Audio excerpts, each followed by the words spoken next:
उसी में डूब गया और अपने शरीर को पूरा कर दिया, अर्थात आत्महत्या कर ली। एक बार बताया था सत्संग में, वही प्रसंग थोड़ा सा छिड़ा। सब संत भगवान विराजमान। 1000 बार अगर हम गिर जाएं तो भी हमें शरीर छोड़ने की बात नहीं सोचनी। गिरता वही है जो दौड़ता है, जो गिरे पड़े हुए हैं, चल ही नहीं रहे, वो क्या गिरेंगे। साधक को हर गिरने में एक उपदेश मिलता है, हमसे त्रुटि कहां हुई। पर ये बल सत्संग से मिलता है। यदि सत्संग मिले तो 1 मिनट में ऐसे सब। निराश नहीं होना किसी भी साधक को, ध्यान रखना हमारा बल भगवान है।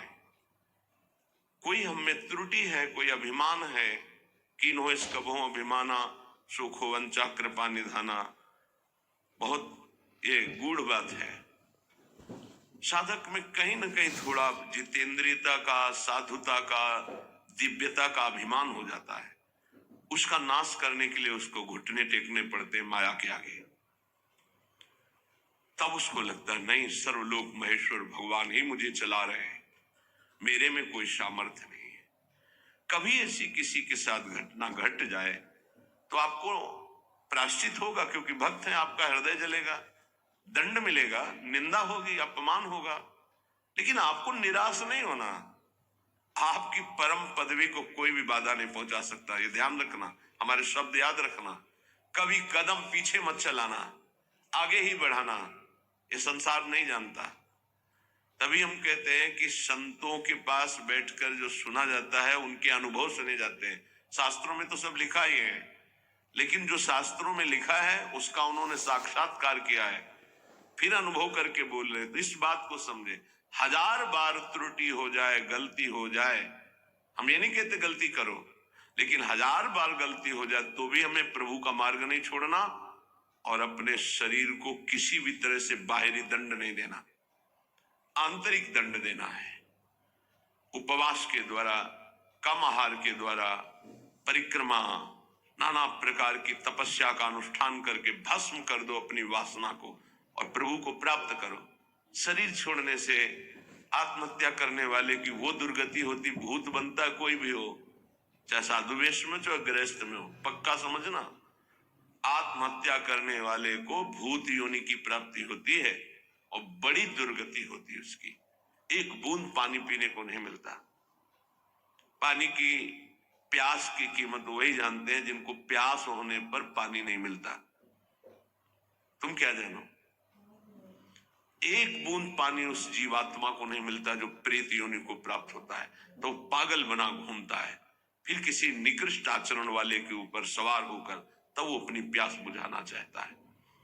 इसलिए इस मार्ग में चलने वाले पथिक को इतनी हिम्मत होनी चाहिए।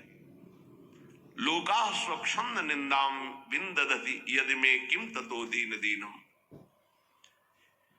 मैं दीन नहीं बनूंगा उस समय, ये हमारी बात को पकड़ना।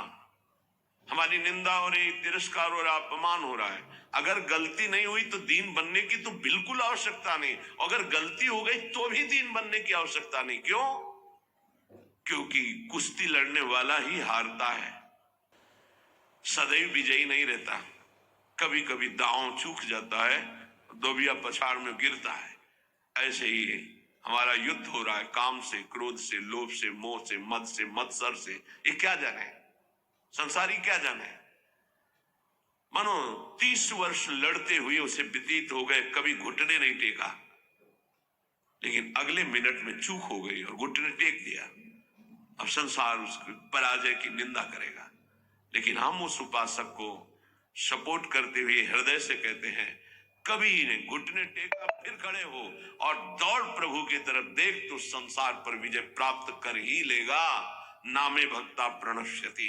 ये जरूरी नहीं है कि हम अपने शरीर को त्याग दें, क्योंकि ऐसे प्राय जिनको सत्संग नहीं मिलता ऐसा कर देते हैं। निष्ठावान त्रिभुवन पर विजय प्राप्त करता है। लोका स्वच्छंद निंदाम विंदधति। चाहे कोई कितनी निंदा करे, तुम्हें फर्क नहीं पड़ना है। और फर्क पड़ जाता है तब जब सत्संग नहीं मिलता। ये हम आपको सत्य कहते हैं। सत्संग में बड़ी सामर्थ्य है। संतों के वचन अमोघ अमृत होते हैं।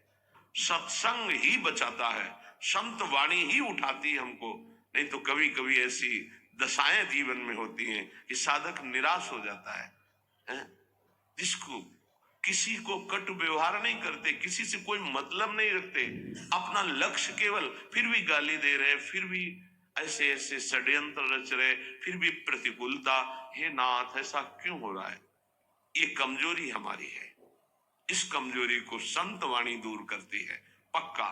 जब जब जीवन में कहीं कमजोरी आई, तब तब संत वाणी ने हमें उठाया, संत संग ने हमें उठाया। ये हमने जीवन में देखा है। कभी भी हम जहां निराश होने का अवसर आया, वहीं संत भगवान पधारे और ऐसे वचन बोले कि हृदय गदगद हो। कहीं भी कभी भी कोई भी घटना ऐसी जिसमें हम निराश हैं, सामने देखा है कि संत भगवान खड़े हैं और कोई न कोई ऐसे वचन बोले जिससे निहाल हो गए। तो सत्संग के द्वारा ही हमको ऐसी सामर्थ्य मिलती है कि हम निंदा को सह सके।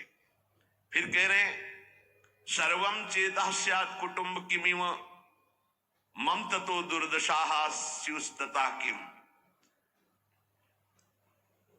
मेरे परिवार के सब लोग मुझे छोड़ दें, पक्का छोड़ देंगे, क्योंकि जहां जहां राग है वो हरि हटाएंगे, छोड़ देते हैं। जब आप सच्चाई से भजन करोगे, डरना मत।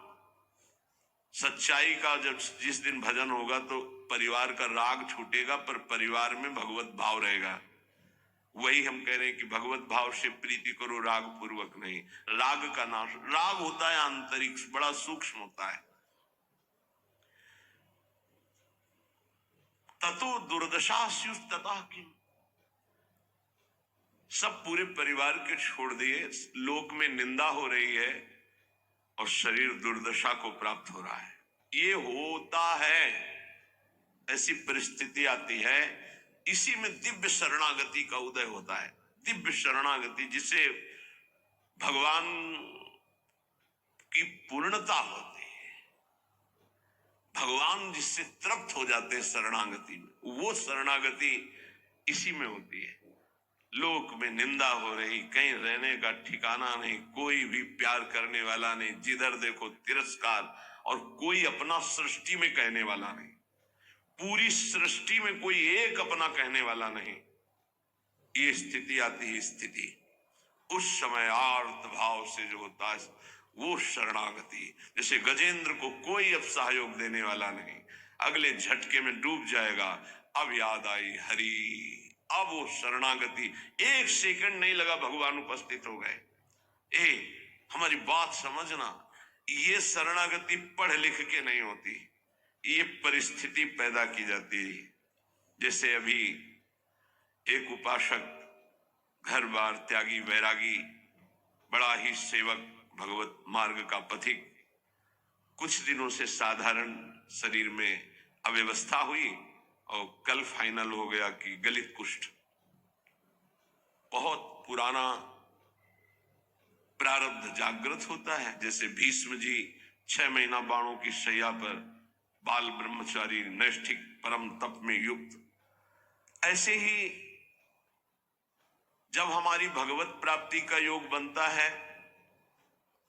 पक्का दिमाग में बैठा लो। कल या परसों कह रहे थे कि एकांत में सोचा करो कभी कभी कि अगर हमें कैंसर हो जाए तो, हमारी आंखें फूट जाए तो, और कल ही आ गया रिपोर्ट